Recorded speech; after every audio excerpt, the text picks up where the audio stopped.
நீங்கள் இருந்திருக்கின்றீர்கள். ஓராண்டு 2 ஆண்டு இல்ல 16 ஆண்டு காலம் திமுக கட்சியை சேர்ந்தவர்கள் நாடாளுமன்ற உறுப்பினர்கள் மத்தியிலே அமைச்சராக இருந்தார்கள். காங்கிரஸ் கட்சியிலேயே அமைச்சராக இருந்தீங்க, பாரதிய ஜனதா கட்சியிலேயே அமைச்சராக இருந்தீங்க. அப்பெல்லாம் ஏன் நிதி கேட்டு பெற்று மக்களுக்கு தேவையான திட்டங்களை கொண்டு வரல? இப்ப ஏன் மத்தியில் இருக்கின்ற ஆட்சியாளர்களை அவதூறா பேசுவதற்கு காரணம் 2026 தேர்தல் வருகிறது. அதை நோக்கி திட்டமிட்டு பொய்யான பிரச்சாரத்தை, அவதூறு பிரச்சாரத்தை இன்னைக்கு பரப்பி வருகிறார்கள்.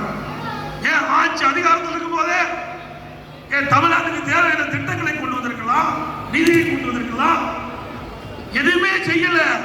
அப்ப வீட்டு மக்களுக்கு, வீட்டில் இருக்கின்ற குடும்ப உறுப்பினருக்கு மத்தியிலே ஆட்சி அதிகாரம் வேண்டும் என்பதுதான் கருணாநிதி குடிமொழி நோக்கம்.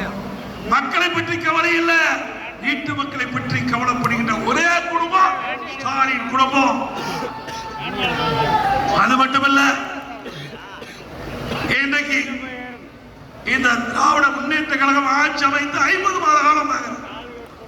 தேர்தல் நேரத்தில் கொடுக்கப்பட்ட வாக்குறுதி நிறைவேற்ற முடியல. எங்க பார்த்தாலும் ஸ்டாலின் பேசுறார், மக்களுக்கு உரிமை தொகை கொடுத்தோம் என்று. எப்ப கொடுத்த? பல முறை சட்டமன்றத்தில் நான் பேசினேன். ஒரு முறை இருமுறை இல்ல, பல முறை எனக்கு வாய்ப்பு கிடைக்கின்ற பொழுதெல்லாம் தேர்தல் அறிக்கையிலே திராவிட முன்னேற்ற